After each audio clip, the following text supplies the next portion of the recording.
오늘 우리에게 주시는 하나님의 말씀 사무엘상 7장 12절 말씀입니다. 사무엘이 돌을 취하여 미스바와 센 사이에 세워 이르되 여호와께서 여기까지 우리를 도우셨다 하고 그 이름을 에베네셀이라 하니라. 아멘. 사랑하는 성도 여러분, 오늘은 이 사무엘상 말씀 7장 12절을 통해서 도우시는 하나님이라는 제목으로 말씀을 전합니다. 여러분, 하나님께서 과거에도 도와주셨고 현재에도 도와주시고 또한 앞으로도 도와주실 것을 믿으시기를 축원합니다. 그래서 늘 우리와 함께 하시는 그 하나님, 이름하여 임마누엘의 하나님이 여러분을 돕기 원하셔서 지금 이 순간 이 예배를 또한 돕고 계시는 그 성령의 하나님을 찬양합니다. 또 뿐만 아니라 지금 현재와 앞으로 여전히 살아가야 할 미래, 하나님의 도우심이 또한 미래에도 있음을 믿으시길 축원합니다. 그 미래에도 우리를 도우실 하나님, 그래서 여호와 이레의 하나님, 임마누엘의 하나님, 여호와 이레의 하나님, 그 하나님께서 저와 여러분을 도우시는 줄로 믿으시기를 축원합니다. 오늘 이 본문으로 삼은 사무엘상 7장 12절 말씀에 이스라엘 백성을 당시에 이끌어가던 지도자였던 제사장 사무엘이 하나님이 우리를 여기까지 도우셨다, 그런 의미에서 돌 하나를 비석을 세우고 그것을 기념하여 이 도움의 돌을 통해서 하나님이 우리를 돕고 계시는 분인 것을 이스라엘 백성들에게 가르치셨던 것처럼 오늘 저는 여러분에게 하나님께서 저와 여러분을 과거에도 현재에도 앞으로 미래에도 돕고 계시는 분인 것을 믿으시기를 축원합니다. 여러분, 왜 하나님이 저와 여러분을 도우시는 걸까요? 그 이유를 아셔야 됩니다. 그래야만 하나님께서 여러분을 도와도 또 여러분도 그 도움을 받아도 하나님 앞에 우리가 감사할 수 있는 거예요. 여러분, 얼마나 감사하십니까? 오늘 이 화창한 봄날에 이 오전에 이렇게 아름다운 성전에서 주님 앞에 예배 드릴 수 있으니 얼마나 감사하십니까?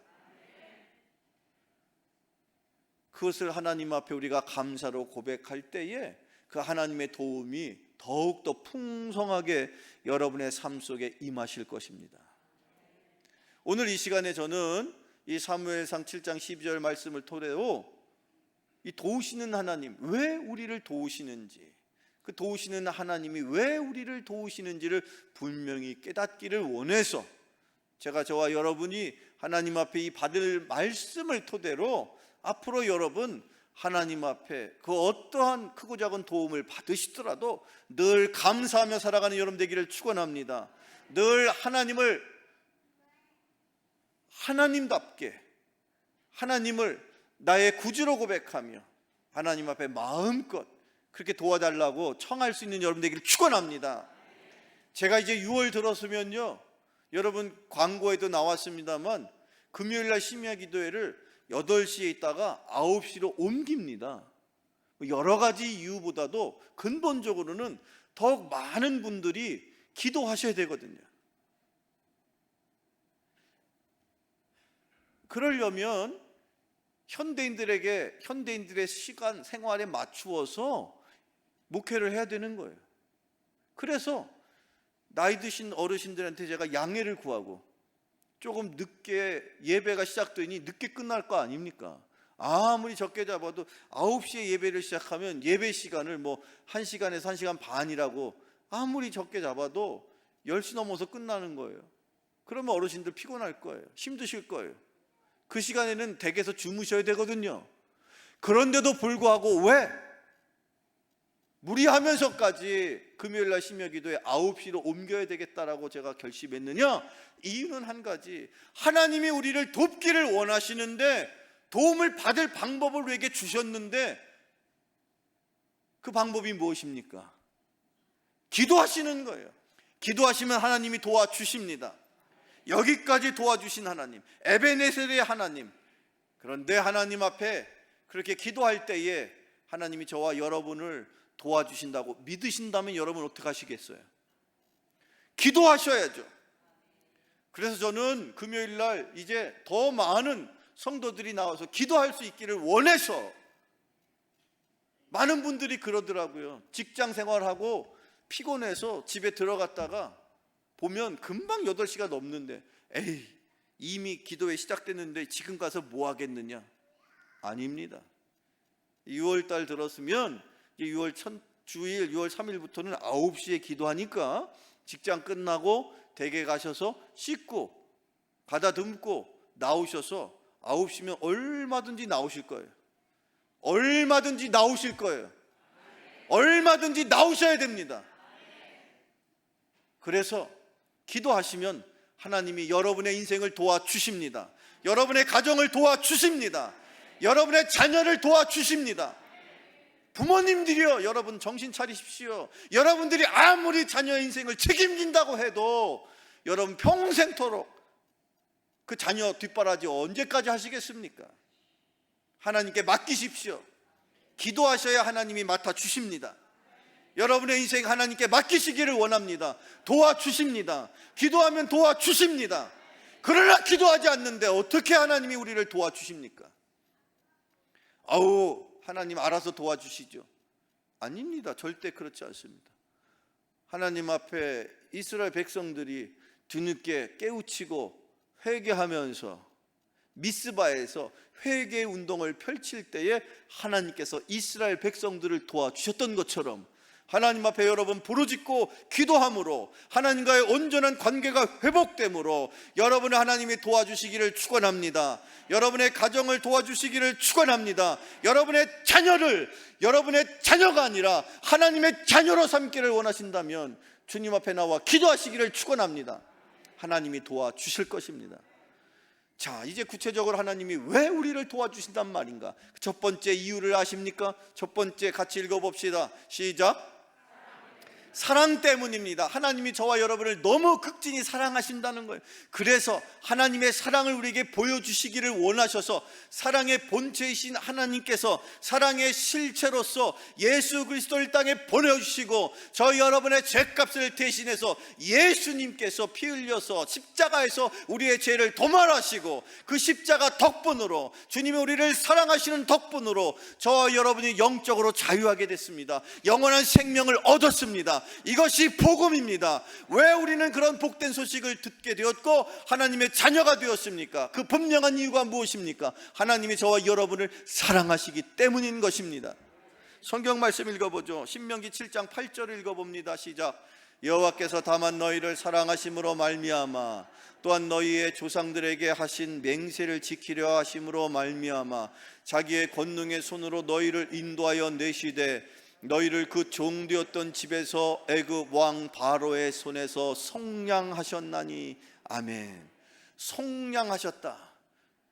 노예의 신분에서 자인으로 이렇게 변화될 때에는 그 노예에 해당되는 노예의 값을 치러야만 그 노예를 자유롭게 속량할 수가 있어요. 여기서 속량이라는 단어는 노예의 신분에 있던 어떤 사람이든 그 노예에게 해당되는 값을 치르는 것을 말하고, 그렇게 노예의 값을 치루어서 저와 여러분이 죄의 노예, 사단과 마귀의 노예에 있었는데 예수님의 피값으로 나의 죄값을 치루어 주심으로 저와 여러분이 속량된 것입니다. 이스라엘 백성들이 이집트에서 애굽에서 종살이할 때에, 이집트의 노예로 살아갈 때에 하나님께서 그들을 속량하셔서 자유인이 되게 하셨습니다. 무엇 때문에? 왜? 사랑 때문에. 하나님이 저와 여러분을 사랑하십니다.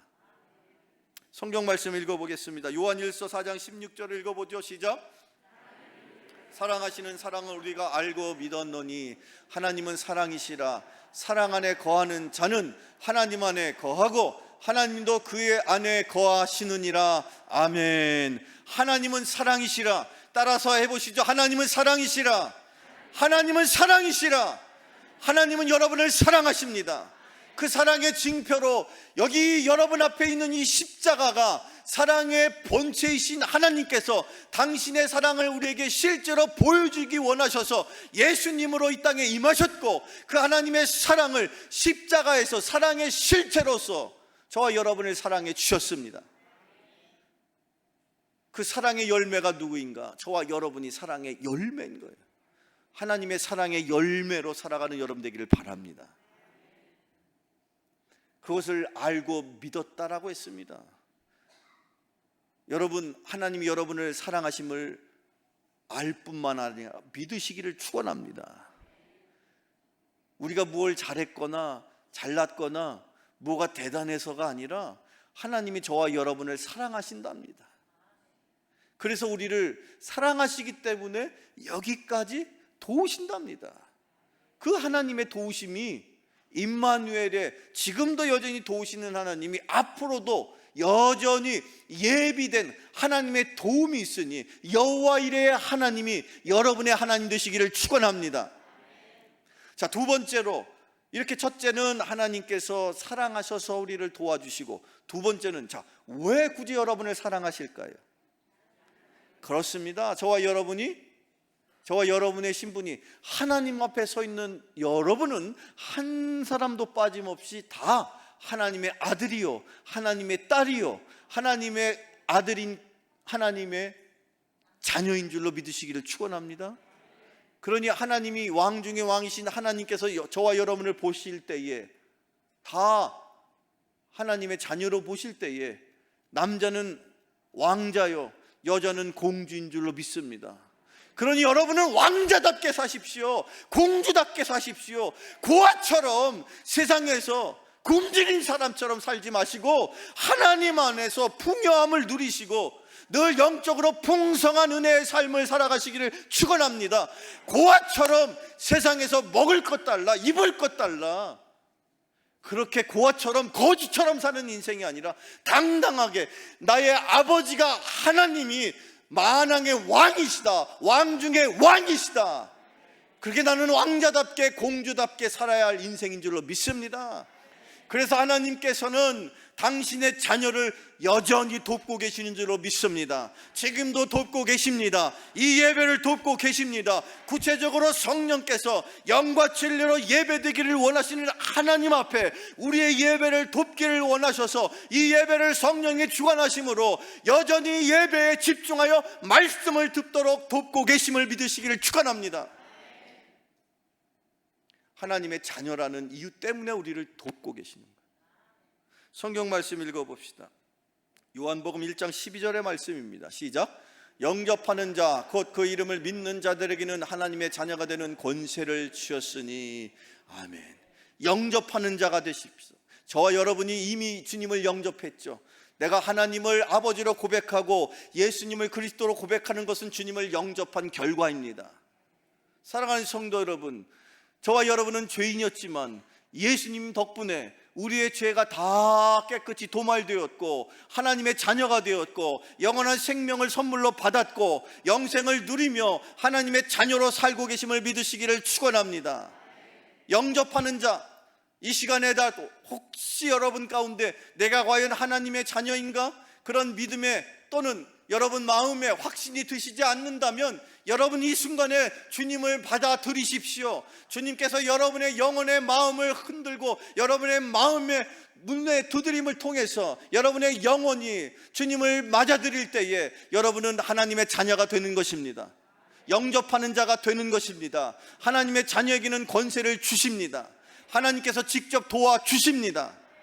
그 도움이 하나님의 자녀이기 때문에 저와 여러분에게 과거에도 현재에도 앞으로의 미래에도 더욱 풍성하시기를 축원합니다.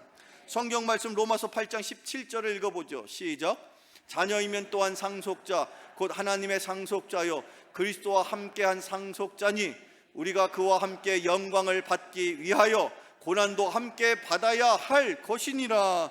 아멘. 하나님의 상속자라고 표현되어 있는데 즉 하나님에게 속한 모든 풍요로운 것을 다 물려받을, 하나님의 모든 풍요한 것을 물려받을 유산을 상속받을 상속자라는 뜻이에요. 하나님에게 있는 것, 그거 무엇이었든지 간에 그것을 하나님께서 여러분에게 물려주시기를 원하십니다. 그런데 문제는 하나님이 왕이신지라 그 왕의 자녀인 저와 여러분이 말씀드린 것처럼 왕의 아들은 뭐라고 부릅니까? 왕의 아들은 왜 여자분들이 그렇게 대답을 씩씩하게 하시죠? 남자분들이 왕의 아들은 누구입니까? 그 왕자가 누구라고요? 왜 이렇게 자신이 없어요? 나는 왕자다. 시작. 다시, 나는 왕자다. 그렇습니다, 여러분. 왕자답게 사세요. 여자분들, 나는 공주다. 다시, 나는 공주다. 그래, 이렇게 여자 자매들은 아주 그냥 야물치게 나는 공주다 이렇게 하는데, 남자분들은 나는 속으로, 입으로는 왕자 대놓고 나는 모습인데, 나는 모습인데. 아니, 이게 여러분은 하나님의 자녀인지라, 하나님이 왕 중에 왕이신지라, 남자는 왕자인 것이고 여자는 공주인 줄로 믿습니다. 우리는 하나님의 자녀고 하나님의 백성이고 우리는 왕족입니다. 하나님 자녀답게, 왕자답게, 공주답게 살아가는 여러분 되기를 축원합니다. 그런데요, 그 왕자답게 공주답게 사는 게 쉬워요, 어려워요? 어렵습니다. 특히 공주들은요, 여러분 사극 같은 데 보면 말도 함부로 할 수 없고요, 말뿐입니까? 행동 모든 것 한 가지 한 가지를 다 조신하게 해야 되는 거예요. 또 왕자들은 어떻습니까? 왕자들은요, 그냥 어렸을 때부터 스승 밑에서 엄격하게 훈육을 통해서 성품을 배우고 앞으로 왕이 될 자격을 갖추기 위해서 얼마나 훈련을 받느냐 말이에요. 그와 같은 이치로 저와 여러분이 왕자답게 살 수 있도록, 공주답게 살아갈 수 있도록 때로는 하나님께서 그때그때 필요한 훈련을 통해서 고난도 주시고 시험도 주시고 어려움도 주시지만, 그러나 성경은 뭐라고 말하고 있느냐? 장차 우리가 받을 영광을 한번 생각해 보자. 내가 지금 받고 있는 고난은 앞으로의 영광과 비교할 수 있다 없다? 비교할 수 없습니다. 여러분 지금 힘들고 어렵지만 참고 견디세요. 여러분에게 예비된 영광은 더 크고 더 놀라워서 그 영광과 내가 지금 겪고 있는 고난은 비교할 수도 없음을 믿으시기를 축원합니다. 그 영광을 바라보면서 힘들고 어려운 걸 잘 참을 때에 우리는 진정한 하늘나라의 상속자, 왕자요 공주로 살아감을 믿으시기를 축원합니다. 성경 말씀에, 자, 여러분, 이렇게 우리가 말씀을 토대로 왜 하나님이 우리를 보호하시는지, 보호하시는 이유를 살펴보고 있습니다. 첫째는 뭐 때문이라고요? 사랑 때문입니다. 두 번째는요, 그래요, 저와 여러분이 자녀인 거예요. 생각해 봅시다. 여러분이 낳은 자녀가 있어요. 그럼 여러분은 어떻게 하시겠습니까? 아, 내가 낳느냐고 수고했어, 힘들었어, 그러니까 이다음부터는 네가 알아서 커라, 그러실 부모가 있어요, 없어요? 없습니다. 사실상 낳는 건 한순간이지만 기르는 건 어찌 보면 평생 가는 거예요. 아, 시집 보내고 장가 가면 이제는 더 이상 아이들을 신경 안 써도 될 줄 알았죠. 저는 아직 저는 시집 보낼 딸은 없으니까 장가를 아직 보내진 않았습니다만, 우리 선배 목사님들 또는 우리 장로님들 이야기 들어보면 그냥 대학교 보내고 군대 갔다 와서 직장 생활하고 그리고 누구 어떻게 해서 시집장가 보내면 그러면 인생 편할 줄 알았어요. 그러면 그때부터는 고생 끝, 행복 시작 이럴 줄 알았어요. 근데 웬걸 요즘은 그렇지도 않죠. 이렇게 아멘 안 하는 건 마음으로 침묵에 동의한다고 난 생각하는데, 괜히 그렇지도 않죠 했다가 네 하면 여러분들 부모로서 눈치 보일까 봐 그러시는데, 여러분, 부모에게는 자녀가 무한 책임인 거예요. 그래서 그 자녀를 바라볼 때 그 부모가 내가 힘들고 어려워도, 내가 굶어도, 내가 고생이어도 자녀는 잘 먹이고 잘 입히고 좋은 곳에서 살 수 있도록 부모는 희생을 하는 겁니다. 그게 자녀를 품고 살아가는 부모의 심정 아닙니까? 그리고 때로는 놀라운 사실은 내가 지금 힘들고 내가 지금 어려워도 자녀가 잘 되어서 그 자녀를 통해서 얻는 큰 기쁨 덕분에 내가 지금 어렵고 힘든 걸 얼마든지 난 참고 견디고 이겨나가는 거예요. 그게 부모의 보람 아닙니까? 그런데 하나님께서도 왜 우리를 도와주시고, 왜 우리를 지켜주시고, 왜 우리를 인도하시고, 왜 우리를 회복시켜 주시고, 왜 우리를 아멘 할 때까지 그렇게 계속 기다려 주시는가? 그것은 하나님께서 받으실 영광이 있다는 거예요. 하나님께서 받으실 아멘이 있다는 거예요. 제발 아멘 좀 그때그때 맞춰서 잘 좀 해봐요. 그 아멘을 통해서 하나님 앞에 영광을 돌리게 됩니다. 여러분, 그래서 우리가 하나님 앞에 도움을 받는 세 번째 분명한 이유가 뭐냐? 무엇 때문이냐? 읽어보세요. 영광 때문이라는 거예요. 성경 말씀에 베드로전서 1장 6절로 7절 읽어봅시다. 시작. 그러므로 너희가 이제 여러 가지 시험으로 말미암아 잠깐 근심하게 되지 않을 수 없으나 오히려 크게 기뻐하는도다. 너희의 믿음의 확실함은 불로 연단하여도 없어질 금보다 더 귀하여 예수 그리스도께서 나타나실 때에 칭찬과 영광과 존귀를 얻게 할 것이니라. 아멘. 여러분의 인생을 통하여 하나님 영광 받으시기를 축원합니다. 여러분의 자녀를 통하여 하나님 영광 받으시기를 축원합니다. 여러분의 가정을 통하여, 우리가 섬기는 교회를 통하여 이 나라와 민족이 하나님의 영광을 드러낼 수 있는 나라와 민족과 교회가 되기를 주님의 이름으로 축원합니다. 사랑하는 성도 여러분, 왜 하나님께서 지금도 여전히 부족하고 연약한 우리를 왜 돕고 계시느냐? 왜 여기까지 우리를 인도하시느냐? 그 이유는 단 하나, 여기 기록된 것처럼 하나님이 여전히 아직도 받아야 할 영광이 있으시다는 거예요. 그 영광이 저와 여러분을 통해서 하나님 앞에 올려주실 때가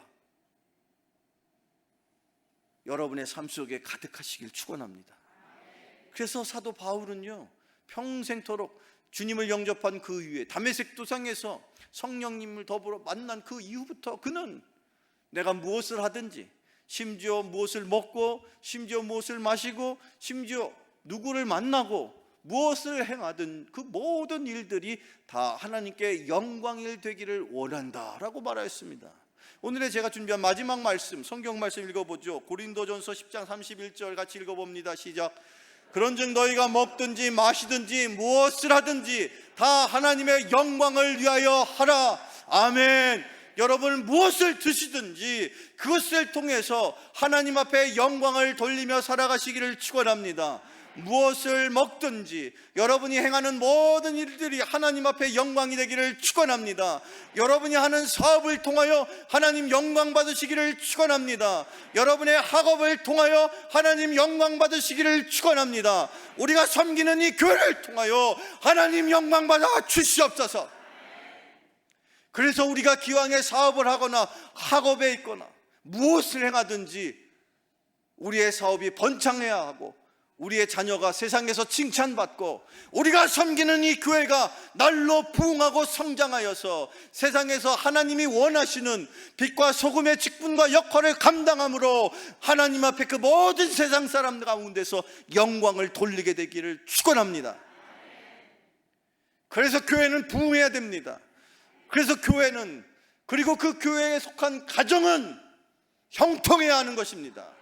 여러분이 운영하는 사업은 형통해야 하는 이유를 분명히 아셨습니까? 여러분의 자녀가 왜 세상 사람 앞에 칭찬을 들어야 합니까? 왜 여러분의 자녀를 통하여 부모에게는 기쁨이 되며 또한 하나님께는 영광이 되어야 합니까? 우리가 사는 날까지 무엇을 먹든지 무엇을 마시든지 그 모든 행하는 일들 다 하나님 앞에 영광이 되는 인생, 그 인생을 위해서 지금도 여전히 보호하시고 우리를 도우시는 에베네셀의 하나님이 우리의 하나님됨을 믿으시고 그 하나님의 도움 가운데 세상에서 승리하는 저와 여러분 되시기를 주님의 이름으로 축원합니다. 승리하는 가정 되기를 축원합니다. 승리하는 사업장 되기를 축원합니다. 기도하시겠습니다. 거룩하신 아버지 하나님, 우리들을 사랑하셔서 여기까지 도우시는 에벤에셀의 하나님만을 의지합니다. 하나님의 자녀답게 살아갈 수 있는 저희들이 되게 하여 주시옵소서. 그리하여 무엇을 하든지 하나님의 영광을 드러내는 복된 삶이 이루어지게 하여 주시옵소서. 예수 그리스도의 이름으로 기도하옵나이다. 아멘.